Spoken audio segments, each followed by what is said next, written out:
বাংলাদেশে এক নতুন বউ ব্যবসায়ীর আবির্ভাব দেখা যাচ্ছে অনলাইনের মধ্যে, যার নাম হচ্ছে বাপ্পি, অন্যদিকে তার ওয়াইফের নাম হচ্ছে স্মৃতি। স্মৃতিকে জানেন আপনারা, অনেকদিন আগে বিয়ে করেছিল এবং সেইখান থেকে কিন্তু ছাড়াছাড়ি হওয়ার পরে বাপ্পির সাথে প্রেমের সম্পর্কে আবদ্ধ হয়ে বাপ্পিকে বিয়ে করে ফেলে। এর পরবর্তীতে ব্যাপক পরিমাণ আলোচনা সমালোচনার সৃষ্টি হয় অনলাইনের মধ্যে স্মৃতিকে নিয়ে, কারণ স্মৃতি একজন প্রফেশনাল টিকটকার, অন্যদিকে বাপ্পি হচ্ছে একজন প্রবাসী মানুষ। ছোটবেলা থেকে অনেক কষ্ট করে বাপ্পি বড় হয়েছে এবং তার পরিবার পুরোটাই কিন্তু প্রবাসের মধ্যে থাকে। বাপ্পি আয়ারল্যান্ডের মধ্যে বসবাস করছে ছোটবেলা থেকে। দেখেন, আমি প্রথমে বলে নেই, আমি কখনোই কোনো বউ ব্যবসায়ীর পক্ষে না, আমি সবসময় তাদের বিপক্ষে ছিলাম, এখন পর্যন্ত আছি। কারণ আমি যেটা জানি, নারীদের পর্দা করানো ফরজ, নারীদের পর্দা করাও ফরজ। একজন জামাইয়ের কাজ হচ্ছে তার স্ত্রীকে পর্দা করানো, যাতে করে পরপুরুষ তাকে দেখতে না পারে। তবে সেইখানে তার বউকে এনে যদি নর্তকীর মতো নাচানাচি করায়, তাহলে আমরা তার বিপক্ষে কথা বলতেই পারি এবং বলা আমাদের জন্য জায়েজ ভাই। এখন আপনার সামনে যদি কোনো মানুষ অশ্লীল কাজ করে যায়, ধর্মের বিপক্ষে কাজ করে যায়, আপনি সেটা নিয়ে কথা বলতেই পারেন। আসলে কাপল ব্লগারদের নিয়ে কথা উঠলেই সেখানে চলে আসে চামড়া ব্যবসায়ী, বউ ব্যবসায়ী, নানা ধরনের বাজে সমালোচনা কিন্তু আমাদের মনের মধ্যে অটোমেটিক্যালি চলে আসে। কারণ তাদের বউকে দেখিয়ে তারা কিন্তু লক্ষ লক্ষ টাকা কামিয়ে তারপর নিজেদেরকে সেলিব্রিটি হিসাবে দাবি করে এক একটা প্রোগ্রামে গিয়ে অনুষ্ঠানে অংশগ্রহণ করছে। তারা বাংলাদেশের মধ্যে সকল অনুষ্ঠানের মধ্যে কাপল ব্লগারদেরকে আমন্ত্রণ করা হয়, আদারওয়াইজ মনে হয় সেই অনুষ্ঠানটা পবিত্রতাই পায় না। তবে আজকে যাদেরকে নিয়ে আমি কথা বলছি, তার নাম হচ্ছে বাপ্পি এবং অন্যদিকে তার ওয়াইফের নাম হচ্ছে স্মৃতি। তাদের জিনিসটা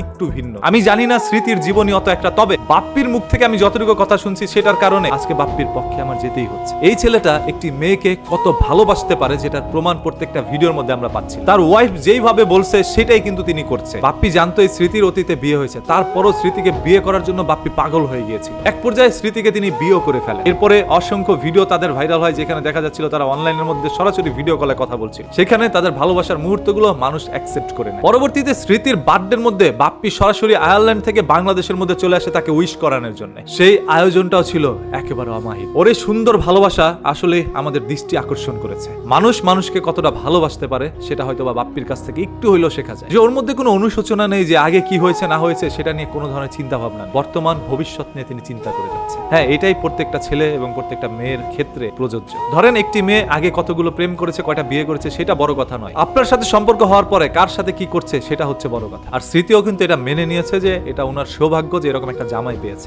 আসলে চাইলেই আপনার 1 লক্ষের মধ্যে একটি বাপ্পি খুঁজে পাবেন না। বাপ্পির পরিবার কিন্তু ভাই ধার্মিক একটি পরিবার। সেই পরিবারে বিলং করে বাপ্পি একটি স্মৃতিকে বিয়ে করেছে, যে স্মৃতি হচ্ছে টিকটকার। এই জন্য হয়তোবা একটু সমস্যা তাদের হইলেও হইতে পারে, আবার নাও পারে। কারণ স্মৃতি বাপ্পিকে ভালোবাসে, বাপ্পি স্মৃতিকে ভালোবাসে। ভালোবাসার কাছে সবকিছু হার মেনে ফেলে ভাই, যেখানে বয়স, ধর্ম, বর্ণ কোনো কিছুই কাজ করে না। ভালোবাসা এমন একটা জিনিস যেটা হঠাৎ করে হয়ে যায়। সর্বশেষ কথা একটাই ভাই, আপনারা কাপল ব্লগিং করেন আর যা খুশি তাই করেন, আপনার বউকে একটু মানুষের কাছ থেকে আড়ালে রাখেন। এতে করে আপনারও ভালো, সমাজের ভালো, সবারই ভালো। যেহেতু ধর্ম আমাদেরকে এক একটা কথা বলেছে, ধর্ম তার কখনো মিথ্যা বা ব্যাঠিক কথা বলে না, যেটা বলে সেটা সঠিক। আপনি যদি ধর্ম মানেন, আসলে ইসলাম ধর্মে জন্মগ্রহণ করে থাকেন, তাহলে টাকার দিকে নয়, ফেমাসিটির দিকে নয়, পপুলারিটির দিকে নয়। সেলিব্রিটি কিন্তু আমাদের বাংলাদেশের অসংখ্য বড় বড় হুজুররাও হয়েছে। আপনি সম্মানের জন্য যদি কাজ করতে চান, তাহলে অবশ্যই আপনার বউকে একটু ঢেকে ঢুকে রাখেন। এটা ভাই আপনার দায়িত্ব, আপনি আপনার দায়িত্ব পালন করুন। এটা আমি বাপ্পি ভাইকে বলছি না, প্রত্যেকটা কাপল ব্লগার বা প্রত্যেকটা কাপল ব্লগার ছাড়াও যারা বউ নিয়ে রাস্তার মধ্যে ঘুরে বেড়াচ্ছেন তাদেরকে বলছি, বউ মানুষকে বাইরে দেখানোর জিনিস। একটি ছেলে সারা জীবন প্রবাসের মধ্যে কষ্ট করে যাচ্ছে, অন্যদিকে তার বউর জন্য লক্ষ লক্ষ টাকা পাঠাচ্ছে, যা চাচ্ছে তাই পাঠাচ্ছে। প্রবাস ফেরত আসার পরে বউকে আর খুঁজে পায় না, সে তার বন্ধুর সাথে চলে গিয়েছে। এগুলো অবাস্তব নয়, প্রতিনিয়ত এই ধরনের নিউজগুলো আমাদের কানে আসে। তাই সংসার টিকিয়ে রাখার জন্য হইল